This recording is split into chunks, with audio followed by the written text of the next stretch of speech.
এই চিকেন রেসিপিটা যতটাই বানানো সহজ ততটাই সুস্বাদু খেতে।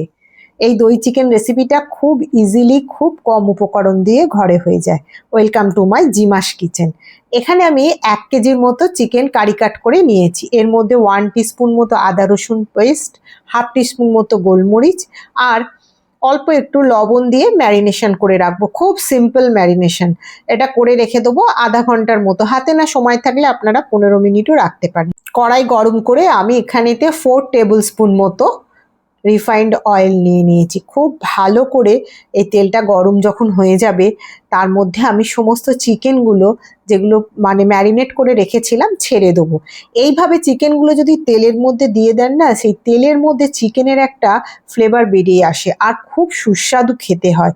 আমি চিকেনগুলো কিন্তু খুব বেশি ভাজবো না, জাস্ট তেলের মধ্যে আমি এপিট ওপিট করে একটু নাড়াচাড়া করে নেবো। যখন দেখবেন কালারটা চেঞ্জ হয়ে যাচ্ছে তখন এই চিকেনগুলোকে আমি একটা একটা করে একটা প্লেটের মধ্যে উঠিয়ে নেবো সমস্ত চিকেনগুলো।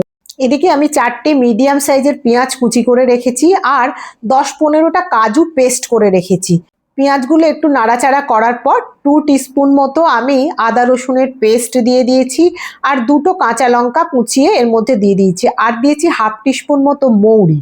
আপনারা চাইলে স্বাদ মতো আমরা লঙ্কাটা বাড়িয়ে নিতে পারেন। আর দিয়েছি 1 টেবিল স্পুন মতো ধনের গুঁড়ো আর বাদবাকি কিচ্ছু দেবো না। এবার এটাকে খুব ভালো করে নাড়াচাড়া করে এর মধ্যে কাজুর পেস্টটা আমি দিয়ে দেবো। আচ্ছা, এখানে একটুখানি বলে দিই, আমার স্কিপ করে গেছে পেঁয়াজটা ভাজবো যেই তেলেতে, যেটা ছিল চিকেনের তেলটা, তার মধ্যে আমি দিয়েছি 4টে ছোট এলাচ আর 2টো শুকনো লঙ্কা দিয়ে আগে ভালো করে গরমের মধ্যে নাড়াচাড়া করে তারপর পেঁয়াজ দিয়েছি। দেখুন এদিকে বলতে বলতে আমার ওইটা কষানো হয়ে গেছে। যে কাজুর পেস্টটা দিয়েছিলাম, আপনারা কাজু যখন দেবেন তখন গ্যাসের ফ্লেমটা কিন্তু কমের দিকে রাখবেন, কাজু সবসময় তলায় লেগে যায়। এইবার চিকেনটা দিয়ে আমি খুব ভালো করে কষাতে থাকবো আর পরিমাণ মতো লবণ আর অল্প একটু চিনি দিয়ে দেবো ব্যালেন্স করার জন্য। লবণটা কিন্তু বুঝে দেবেন, কারণ কি ম্যারিনেশনের সময় আমি কিন্তু একটু লবণ ইউজ করেছি। ভালো করে যখন দেখবেন সাইড থেকে তেল ছাড়ছে তখন 6 টেবিল স্পুন মতো আমি টক দই ফেটিয়ে রেখে দিচ্ছি ভালো করে। এবার এটাকে একটু পাতলা করে নিয়েছি অল্প সামান্য জল দিয়ে। দেখুন এদিকে আমার পুরো মানে কষানো হয়ে গেছে, তেল ছাড়ছে। গ্যাসের ফ্লেম একদম কম করে দিয়ে আমি এবার দইটা এর মধ্যে দিয়ে দেবো।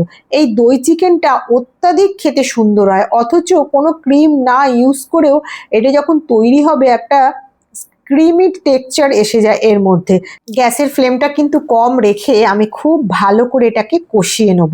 যতক্ষণ না সমস্ত মশলা এর মধ্যে চিকেনের মধ্যে ঢুকে গিয়ে সাইড থেকে তেল ছাড়ে। আমি ঢাকা দিয়ে মিনিট 5 রেখে দিয়েছিলাম, তার মধ্যে কিন্তু ঢাকা খুলে আবার চেক করে আরও 5 মিনিট রেখে দিয়েছিলাম। দেখুন আমার মোটামুটি কমপ্লিট হয়ে গেছে। যেহেতু চিকেনের মধ্যে জল বেরিয়েছে, দই ছিল, ওপর থেকে আমি 1 টিস্পুন মতো ভাজা জিরের গুঁড়ো আর 1 টিস্পুন মতো রোস্টেড কাসুরি মেথি গুঁড়ো করে এর মধ্যে আমি দিয়ে দিয়েছি। দিয়ে ভালো করে আবারও বেশ কিছুক্ষণ ধরে আমি নাড়িয়ে চাড়িয়ে কষিয়ে নেব। এটা আমার পুরোপুরি রেডি হয়ে গেছে। ওপর থেকে এবার ধনেপাতা ছড়িয়ে দিলাম। একবার হলেও এই রেসিপিটা ট্রাই করবেন, আশা করছি ভালো লাগবে। চিকেনটা আমি মিনিট 5 চাপা দিয়ে রেখে দেবো আর তারপর সার্ভ করব। গ্যাসের ফ্লেম কিন্তু আমি বন্ধ করে দিয়েছি। দেখুন কত সুন্দর টেক্সচার হয়েছে আর খেতে অসাধারণ হয়, যে কোনো কিছুর সঙ্গে আপনারা খেতে পারবেন।